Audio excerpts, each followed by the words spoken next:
My alarm clock blared like a siren, the harsh sound pulling me from the depths of sleep. I groaned and slapped the snooze button, hoping to drift back into the comforting embrace of slumber. But the moment I closed my eyes, the memories came flooding back. Images so vivid, so disturbing. They clawed at the edges of my mind like desperate fingers. I sat up, heart pounding, the remnants of a nightmare clinging to me. In the dream, I was being chased through a fog-drenched forest, the branches reaching out like skeletal hands, tugging at my clothes and hair. I could hear footsteps behind me, heavy and relentless, but I never turned to look. I knew that whatever was pursuing me wasn't something I wanted to see. I swung my legs over the side of the bed, forcing myself to stand. The early morning light filtered through the blinds, casting striped shadows on the floor. I moved to the bathroom, splashing cold water on my face, hoping to wash away the remnants of the dream.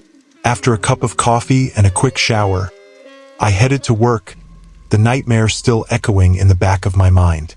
I brushed it off as just a bad dream, a trick my mind played on me after binge-watching horror movies the night before. At work, I tried to focus, but the images kept returning. Dark trees, a shadowy figure, the sensation of being hunted. My coworker Sarah noticed my distraction and leaned over from her desk. "You look like you've seen a ghost. Everything okay?"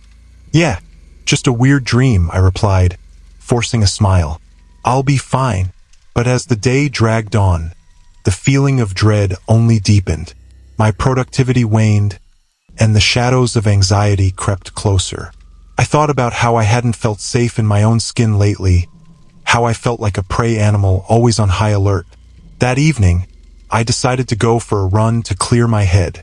The rhythmic pounding of my feet against the pavement usually helped alleviate my stress. But as I jogged through the park, a sense of unease washed over me. The trees loomed tall and dark, their branches twisting like gnarled fingers, and the fading light cast eerie shadows that danced along the path. I picked up the pace, feeling the familiar pull of adrenaline as I pushed myself harder. But then I heard it, the sound of footsteps behind me. They were faint at first, but they grew louder, echoing in time with my heartbeat. I stole a glance over my shoulder but saw nothing, just the empty path behind me. I shook off the feeling, convincing myself it was just my imagination. I turned my music up, focusing on the beat as I continued to run. But the footsteps persisted, now synchronized with my own, each step creating a heavy thud in my chest. I quickened my pace, the pounding of my heart drowning out the music. I had to get away. I turned down a side path, veering into the dense trees. The air grew colder, the shadows lengthened, and the sunlight began to fade as I ran deeper into the woods. Suddenly, I stumbled and fell, the ground giving way beneath my feet. I landed hard, pain shooting through my ankle, but I pushed through it, panic clawing at me as I scrambled to my feet, looking around for any sign of movement. That's when I saw it. A dark figure standing a distance away, just beyond the trees, obscured by the shadows. I froze, adrenaline surging through my veins. My breath came in ragged gasps as I tried to make sense of what I was seeing. The figure was still motionless, just watching me. I didn't want to believe it was real, but the feeling of being watched, that primal instinct, told me otherwise. Without thinking, I turned and ran back the way I came. Ignoring the pain in my ankle, I pushed through the branches, the underbrush scratching at my skin. The footsteps behind me were louder now, a relentless pursuit that quickened my heartbeat. I could hear my pulse in my ears, drowning out everything else. As I burst into the open, I could see the path ahead. I sprinted toward it, my lungs burning, my body screaming for me to stop. But I couldn't. Whatever was behind me wouldn't let me. I could feel its presence, like a shadow breathing down my neck. I finally reached the edge of the park, my feet pounding on the pavement as I ran toward the streetlights. I didn't stop until I was safely home, locking the door behind me with trembling hands. I leaned against the door, trying to catch my breath, The silence of my apartment felt suffocating, the shadows stretching ominously into the corners. I flicked on the lights, dispelling the darkness that threatened to close in around me. But even with the light, I couldn't shake the feeling that I wasn't alone. I tried to distract myself, turning on the television, but the noise only heightened my anxiety. I found myself glancing at the windows, half expecting to see a dark figure watching me from outside. I locked the doors again, checked the windows, and pulled the curtains closed, wrapping myself in the safety of my home. But sleep didn't come easily. I tossed and turned, haunted by the images of the forest and the figure that lurked just out of sight. Every creak of the building, every gust of wind outside, sent my heart racing.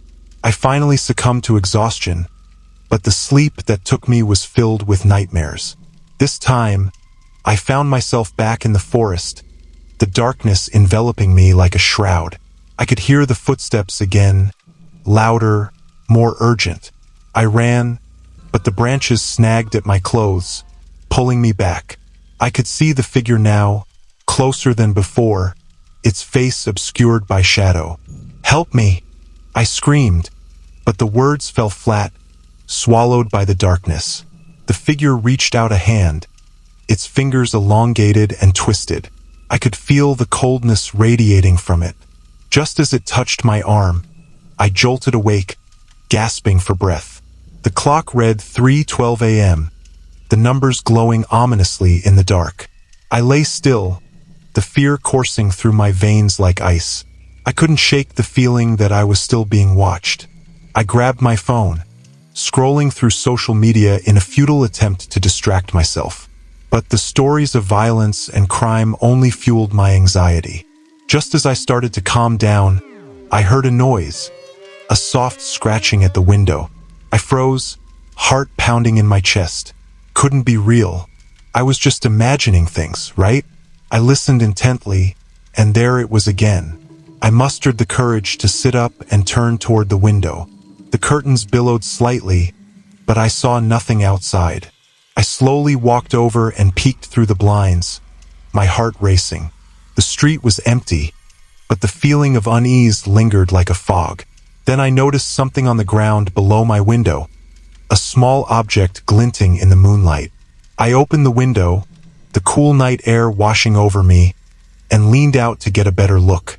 It was a stone, and next to it lay a piece of paper. My stomach dropped as I bent down to pick it up, realizing it was a note. The writing was messy, almost frantic. "I see you. I'm coming for you." I stumbled back, clutching the note as panic washed over me. Someone was outside, watching me. My thoughts raced, the nightmare blurring with reality. I backed away from the window, but my legs felt weak, as if the floor beneath me might give way. I bolted to my bedroom, locking the door behind me. I had to figure out what to do. I grabbed my phone and dialed 111, my voice trembling as I explained the situation. "Someone is outside my window. I think they're watching me," I said, barely able to breathe. The dispatcher assured me help was on the way. But as I hung up, I felt more alone than ever.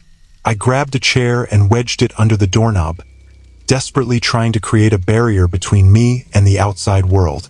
The minutes felt like hours as I waited, every sound amplifying my fear. The scratching at the window had stopped, but the silence was deafening. I pulled out my laptop, trying to distract myself with work, but my fingers trembled on the keyboard, and I couldn't concentrate. Suddenly, I heard it again, a soft knock, barely audible, coming from the front door. I froze, my heart racing. The knocking continued, steady and persistent. "Hello? Is anyone home?" A voice called out. It was a man's voice, unfamiliar but calm. "I'm with the police. I need to speak with you." My heart raced. Was this a trick? What if it wasn't really the police? I glanced at the clock, realizing it had only been a few minutes since I called. "Stay inside.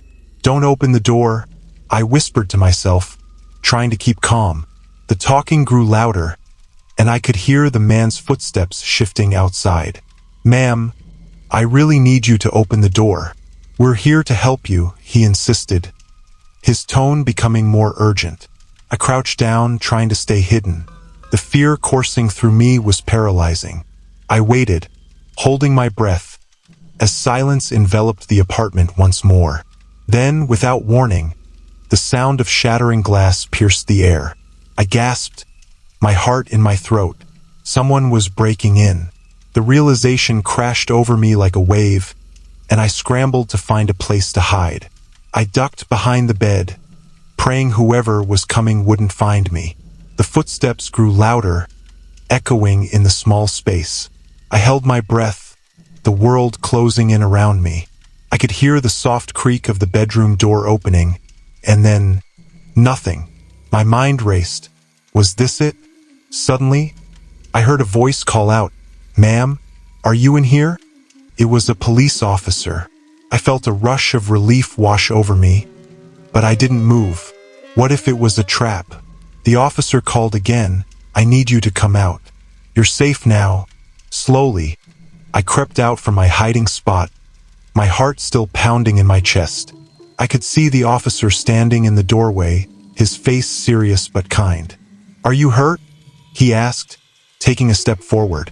I shook my head, tears streaming down my face. Someone was watching me.